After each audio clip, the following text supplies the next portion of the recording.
We will get into all of this when we get to the main part of the up and the downing, but there was so much weird stuff going on around Raw 1000. For starters, WWE had decided, at next year's WrestleMania, we'll do The Rock John Cena Part 2, even though Part 1 was called Once in a Lifetime, so that was a lie. But at 2012 SummerSlam, they also wanted to do Daniel Bryan, one of the best professional wrestlers ever, versus Charlie Sheen, and yes, I am referring to that Charlie Sheen. The best part is that Bryan was somehow made it work, because when he's in the squared circle, he just knows what to do. I mean, you could have put him in a match against a broom, and by the end of it, people on Reddit be going, oh man, that broom, he better get a push soon, I can see gold in his eyes. That doesn't mean that any fan wanted to see it, and I remember being terrified, and I was re-terrified having to go through it once more.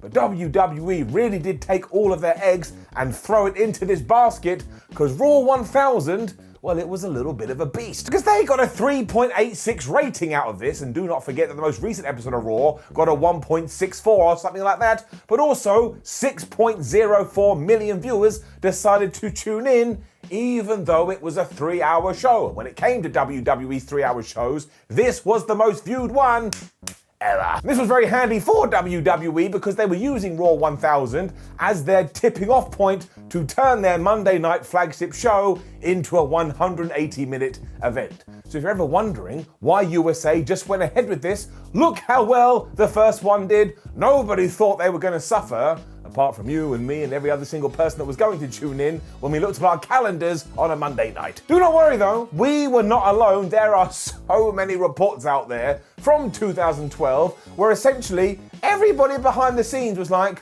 well, no, I don't think it's a very good plan either, but what can I do? I ain't nine. The other major part of this show was the wedding between Daniel Bryan and AJ Lee, but I want to talk about something that nobody ever talks about, because before we did get to the ceremony, you see a clip of Daniel Bryan talking to some dudes in white coats. And this was WWE actually using some subtlety, and my word, we could use some subtlety in 2021. Because the idea here is that Daniel Bryan was going to marry AJ Lee and then commit her to some kind of mental institution, because of course the story at the time was that he thought she was bananas and he was trying to do whatever he could to steer her away. Now thankfully this did not happen, but I appreciated the shades of grey. And like I say, if I could receive some more shades of grey, I'm going to be a happy pup. But the only question left to answer is that if we do turn our clocks back 9 years, is Raw 1000 any good? Or does it absolutely blow and we figure it out taking the finger of power, and by giving the good bits an up, and by giving the bad bits a down,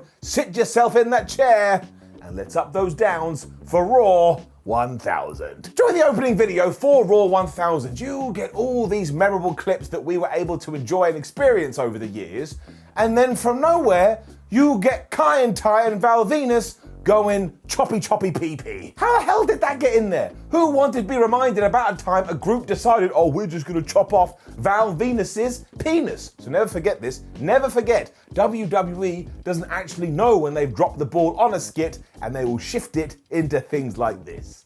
I mean, choppy choppy pee-pee indeed. And what's really annoying about that segment is that they never chopped off Val Venus's dick. They didn't. Apparently the lights just went dark and he was able to get away. So even when you get to stupid scum like this, we still don't get a payoff. I wanted Val to come out on the next episode of Raw and be all like, well, I don't have a penis anymore. What am I gonna do? He couldn't have done his whole, hey, ladies stick then. That's not even what he used to say. I just want to move on. Given that it is a monumental episode though, Vince McMahon is the first person out to thank the fans, and he also introduces D-Generation X.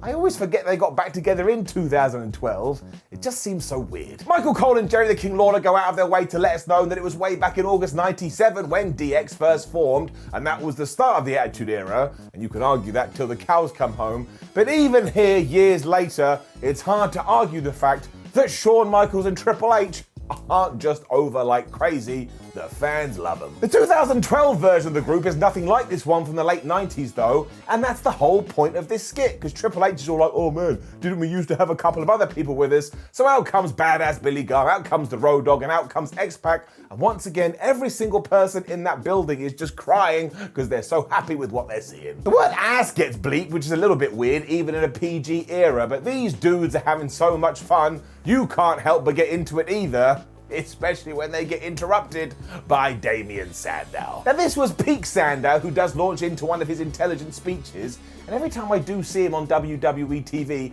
I can't believe how much we dropped the ball with him. If he had been handled better at the time, who knows where he would have got to, but when push came to shove, he was always treated like a joke, which is exactly what happens here. Within seconds, he's been super kicked, and within seconds after that, he's been pedigreed as everyone just goes, ha ha ha ha, what an absolute nerd. The fans are so into this though, it's easy to forgive because they're acting like they've just become WWE champion. And even if they did, you know they would have gone on Reddit, been like, I can't believe I've been made WWE champion, because there's always a problem. Still, even with all that, Raw 1000 was clearly going for the feel-good feels, and it pulls it off and then some, which is why it's getting it up. And this continues when Jim Ross comes out to announce a match, and the fact that we got through his whole bit without WWE humiliating him. You can't have a monumental episode of Raw and not have good old JR, and once again he gets a thunderous evasion. Made me feel warm and fuzzy in this, my tum-tum. He is commentating over a random match though, because it is Dolph Ziggler, Chris Jericho, and Alberto Del Rio taking on Sheamus, Sin Cara, and Rey Mysterio. That got even more bizarre, because the week before this, we had an angle between Dolph Ziggler and Chris Jericho, where Chris Jericho had given Dolph Ziggler a code breaker, but 7 days on, they were like, man, I don't want to worry about that anymore. Should we be in a team? And one of these doofuses said yes. And this really does make Y2J look like an idiot, because surprise, surprise, halfway through, Dolph Ziggler just punches him right in the jaw. That allows Sheamus to give him the bro kick, 1, 2, 3, and we were done. And also, do not forget, in 2012, Sheamus was the world heavyweight champion, and the rhetoric has always been, oh, he didn't get over and nobody liked him. Well, that wasn't true on this night. As soon as we get, it's a shameful thing, lobster head, everybody is cheering again. I tell you though, this is actually quite entertaining. It doesn't go more than 5 minutes. I appreciated JR being on the call, so I'm in a good mood. It's getting it up. There was then an advert and a montage of tout videos. And never ever forget, never let it go out of your brain, the WWE thought that tout was going to be the next Vine or the next Twitter, so they invested in it and were essentially a part owner. And where is tout today? In some kind of a bin. I mean, the whole thing was an absolute bust, and segments like this did not help. It looked like an absolutely terrible service. And yeah, when we're done with this, we cut to a Skype interview with none other than Charlie Sheen. And somewhat ironically, I kind of felt like I'd injected drugs into my face because I could not believe what I was seeing. He seems so bored too. Michael Cole is like, oh, Charlie Sheen, how are you enjoying Raw? He's like, yeah, man, Raw's a really good show. I like wrestling, I'm so happy to be here. Where's my money? It's not just big actors who do get on this show though, because of course we have to work in as many legends as we humanly can. So we do get a backstage skit with AJ Lee and Layla, and Layla's going, AJ, why are you going to marry Daniel Bryan? That's a terrible idea. When they open the door, and for no reason, Hacksaw Jim Duggan is just out there with his 2x4, and he just goes, oh! And if this happened in real life, somebody would ring the police and say, look, there's a madman in the hallways, can you please get rid of him? You also see R-Truth and Roddy Piper with a skipping rope for little Jimmy, and I did get a little bit of a kick out of that one. Before, yes, Mae Young turns up with her son, who is just some guy dressed as a giant hand. So if you've ever seen that image in your WW watching, it does come from this episode, and this ties right into Choppy Choppy PP. WWE still doesn't understand that having Mae Young give birth to a hand was a terrible, terrible idea, and something that we fans tried to hide from the rest of the world.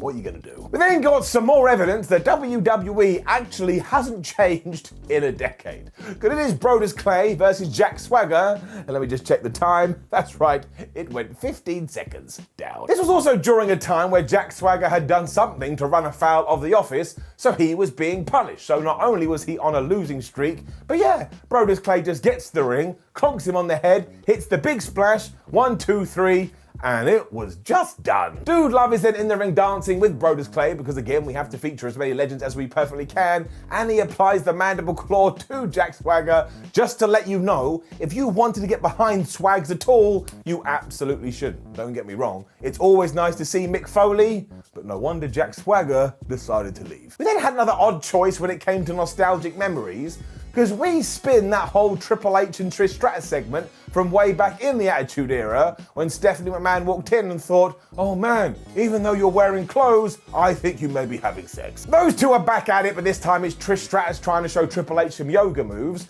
and once again, DX interrupt them. They're like, oh, sorry guys, we'll come back. Any normal human being would go, oh, they're doing some kind of exercise, but not in the world of WWE, everybody is apparently banging. The strangest part too is that afterwards, X-Pac approaches Trish Stratus and kind of asks her out on a date, but then it just fades to black.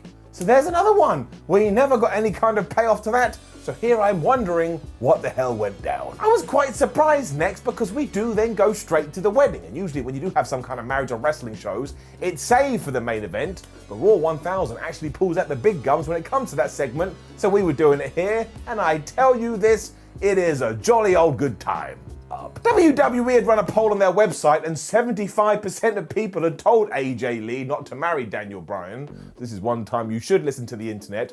But the absolute highlight is that Slick is the priest, the reverend, whatever you want to call him here, and he is so over the top and he is so stupid. Not only does AJ Lee just start cracking up, but Daniel Bryan can't hold it together either. It just means you can't help but laugh along with them. And of course the twist here is after Slick has gone, if anybody wants to come and interrupt this marriage and ruin my day, speak now, forever hold your peace, nothing actually happens. So Daniel Bryan says yes, AJ Lee says yes, yes, yes, but then drops the bombshell that she's not saying yes to DB and she's actually accepted a proposal from somebody else. At that moment, Vince McMahon is back, meaning for a split second, you're meant to think that Vinnie Mac is going to marry AJ Lee. And that's what they want you to think too, because the first words out of Vince's mouth is no, not like that, you disgusting heathens. As it does turn out, he's actually offered AJ Lee the job of Raw General Manager, and at this very point, AJ Lee just eviscerates Daniel Bryan, rips up the wedding papers or whatever, skips around, and yeah, that's what we were going to do. Now, do not get me wrong, this came out of left field, but I always enjoyed AJ Lee. No matter what you gave her, she knew how to make it work. Also, we have to look at this in kayfabe terms too. This means before this went down, AJ Lee and Vince McMahon met up and they were like, man, let's really get under Daniel Bryan's skin and we'll just drop this on him out there and we'll show him good and proper. So there's no two ways about it. This pair are a couple of sociopaths. This really is very good though. It's like sports entertainment all wrapped into one. And if you've never seen it and you fancy it, I strongly suggest you should. Even better too is that it doesn't stop there. We leave Daniel Bryan in the ring, who just roams around getting madder and madder and madder. And given that WWE, as mentioned earlier, had decided to do John Cena versus The Rock round 2, Dwayne Johnson is then on the flubbing show. Before we get there though, we also get the arrival of CM Punk, and once more the crowd are like, oh my gosh, it's CM Punk. And he really craps all over Daniel Bryan's day, because he's like, it sucks to be you right now. And clearly Daniel Bryan ain't very happy. This is quite interesting to watch in 2021 too, because of course AJ Lee and CM Punk are married in real life. So this is kind of the husband standing up for his wife that wasn't his wife. And it leads Daniel Bryan to get in CM Punk's face and says, you're not the best in the world. You're not even the best in the ring. I am the greatest WWE superstar ever. Which of course is the cue for the great one. He comes out to a stupid amount of noise and lets us know pretty quickly that it's been decided at the Royal Rumble, which is months away, it is going to be the People's Champion taking on whoever holds the WWE title at the time. And you cannot justify that from a story's perspective unless you go, well, if you're a massive Hollywood superstar, this is just what happens. Which is actually the case. Bryan then claims that will be him, and this doesn't go well because he gets rock bottom. And of course, this is like the cusp of CM Punk's world historic breaking title reign and something huge he was going to do later. So this really does have some significant impact, and that's why I'm giving it an up. Bret Hart is then out to do some guest ring announcing, and I'm just going to tell you this now. Most of the time when Bret Hart is on the screen, I'm going to give it an up. So he's getting it up. He's also there to put over how important the Intercontinental title is, something we should be doing all the time, but especially back in 2012. And he even mentions his feud with Mr. Perfect, and I will tell you this. If you have never seen their matches, you need to change that right now. It also leads to an IC title match between the champion of Christian taking on The Miz, and I tell you this, it's done to write home about, especially if you fall out with your family and they send you correspondence back saying, stop writing here, we don't like you anymore. But it is a perfectly fine shingadig, and it ends with The Miz winning the championship, and the fans all love that. Honestly, by this point I was like, man, Raw 1000 is really good. Why can't it be this good today? But don't worry about that. Charlie Sheen was then back on Skype after this, and just know that it's cringy and it's face palming and it's terrible. I mean, it'd be the equivalent of someone asking me about quality hair control. You just wouldn't want to hear it because you wouldn't believe a word that I say. Which is the complete opposite to our next guest, which is Regis Philbin, and you can tell that he loves wrestling because he's talking about Freddie Blassie, he's talking about The Destroyer, and how much he has enjoyed Monday Night Raw over the years. So in future, more of this and less of flipping Charlie Sheen. We then entered weird territory that we actually have talked about here on WhatCulture Wrestling before, because in 2012 and for a few years afterwards, you would get different versions of Triple H on the same show. And it really did become very confusing because at the start of this episode of Raw, we'd had fun loving, hey, I'm DX Triple H, but now he was coming out to the King of Kings music and he was serious, intense Triple H. And trying to decipher between them, oh my gosh, it would blow your brain. This was also the period when we were having this questionable feud between Triple H and Brock Lesnar, where it did feel like Brock Lesnar was being punished just because he had left the company all those years ago before decided to come back. And yeah, because he did do that, had to slap him on the wrist. Hunter had already laid down the challenge to Brock and he demanded an answer right now, but instead of the Beast, he got Paul Heyman, and this is where everything just gets derailed. Because Paul Heyman starts talking about Triple H's kids and his family. Triple H gets really mad, like, no, you can't say that to me. When all of a sudden you hear, I'm all grown up, and I listen and learn, and Stephanie McMahon is out, and it's like, what is going on? And this was all down to how personal Paul Heyman had made it too, but Stephanie just lays into Heyman as if the matching we're building to at SummerSlam is Stephanie McMahon versus the former leader of ECW. She even starts saying that Vince McMahon, her father, is a better man than Paul Heyman, and honestly, you just sit there like, what? Where'd Triple H go? And why is Steph yelling at Paul? And really, all this was is that behind the scenes, Stephanie McMahon had been mad at Paul Heyman for years, and this was her getting out all her frustrations on live TV and finishing it by slapping him round the face. It works Heyman up so much, he says, I changed my mind, Brock Lesnar will take on Triple H at SummerSlam, which means out come Lesnar, he brawls with Triple H, and that's actually pretty good, especially when Triple H clotheslines him over the top, because once more, that's exactly what the fans had wanted to see. Overall though, this is just mad, and if you weren't akin to what was going on behind the curtain, surely you were just confused, I don't even know. But it also does go on for around about 72 years, so I gotta give it a down. More touts are next, and thank goodness these died when they did, because we'd still be getting them in 2021, and none of them are good, although we do then segue into a big video package between Austin and McMahon, and that makes you feel all good about life again. And if you are going, why wasn't Stone Cold Steve Austin on Raw 1000? Well, he had to have surgery on his knee, and he didn't want to turn up to Raw on crutches, because that's not Stone Cold Steve Austin. So he turned it down, probably the right thing to do. You then just get a live commercial. Yep. Because Howard Finkel is here, which is always nice because he is a bona fide hero, when out comes Santina Marella and out comes Hornswoggle, and they've got like some Brawling Buddies toys, and Michael Cole just goes crazy on commentary, oh, Brawling Buddy, I really want a Brawling Buddy, and then everybody just leaves. But it kind of worked, because somebody may have Googled Brawling Buddies, but it was not me. All this does lead into more legends though, but this works as well, mostly because WWE had been building up to it for weeks, so they'd encompassed it, not the right word, in a storyline. Because Heath Slater, he of 3MB fame, for ages had been doing a gimmick where he felt no matter what the WWE legend was, no matter who came down the rampway, he would be able to defeat them. So he made the challenge once more, and if you can believe it, out came Amy Dumas, also known as Lita. She wasn't alone, however, as everybody joined her. I mean, it was Sid Vicious, it was the APA, it was Vader, it was Bob Backlund, I think DDP was out there, and they just absolutely destroy Heath, including this clothesline from hell from Bradshaw. I mean, Heath Slater does set like a hero, but my word was that stiff. It allows Lita to hit the moonsault to get the 1, 2, 3, and once again, this is just entertaining. It doesn't outstay its welcome, everybody's having a good time, they're smiling, and that beam is hitting me right in the face. Also, fair play to Heath Slater for always being a good sport. There's only one way to do this, up. And then yes, Daniel Bryan challenges Charlie Sheen to a match at SummerSlam. What do you want me to say? That was the idea. Charlie Sheen wanted too much money, so thankfully this was murdered and killed, never to be seen again. I may not even be a wrestling fan now. If I had to sit through Charlie Sheen versus Daniel Bryan, I may have retired. Although saying that, I probably wouldn't have quit, because our next guest is Fozzie Bear from the Muppets, who is introducing another sort of montage video that made me really happy again.